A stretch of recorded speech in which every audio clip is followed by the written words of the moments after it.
নিজের মূল্যায়ন ও পরিবারের বন্ধন। মানুষ হিসেবে আমাদের সামাজিক ও পারিবারিক অবস্থান অনেক সময় নির্ভর করে আমরা অন্যদের কাছে কতটা সহজলভ্য তার উপর। সবকিছুরই একটি সঠিক মূল্য এবং সময় থাকে।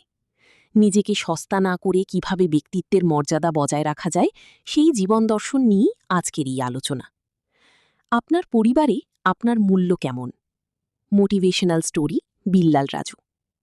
বন্ধুরা, বাজারে যেই সবজি সারা বছর পাওয়া যায় তার দাম একটু কমই, যেমন আলু। আবার যে সবজি বছরের অল্প সময় পাওয়া যায় তার তুলনামূলক দাম একটু বেশি। টাকা দিয়ে মানুষ বেশি দাম দিয়ে কেনে, যেমন রমজান মাসে টমেটো। তেমনি যদি আপনি আপনার পরিবারে আত্মীয় স্বজনদের কাছে অ্যাভেলেবল থাকেন, ডাকলেই পাওয়া যায়, তখন তারা আপনাকে আলু ভাবতে থাকে। আর যদি ১০ বার হারিকেন দিয়ে খোঁজার পর একবার পাওয়া যায়, তারা আপনাকে রমজান মাসে টমেটো ভাববে। সবার কাছে নিজেকে ভালো দেখাতে গিয়ে হাতে হ্যাঁ নাতে না মেলান ভাই, আপনাকে অ্যাভেলেবল হওয়াটা ছাড়তে হবে। আর যদি টমেটো হয়ে উঠেন, সবাই ভাববে আরে বাবা, ওর সময় দাম আছে, কথার দাম আছে। একটা ইঁদুর মারবেন না ঈগল পালবেন সেটা আপনার ওপর। আল্লাহ পাক সবাইকে শুভ বুদ্ধি দান করুন, আমিন। জীবনে ভারসাম্য বজায় রাখা জরুরি।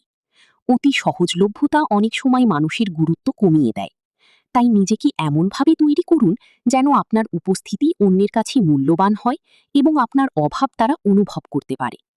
সঠিক সময়ে সঠিক সিদ্ধান্তই আপনার ব্যক্তিত্বকে এক অনন্য উচ্চতায় নিয়ে যাবে।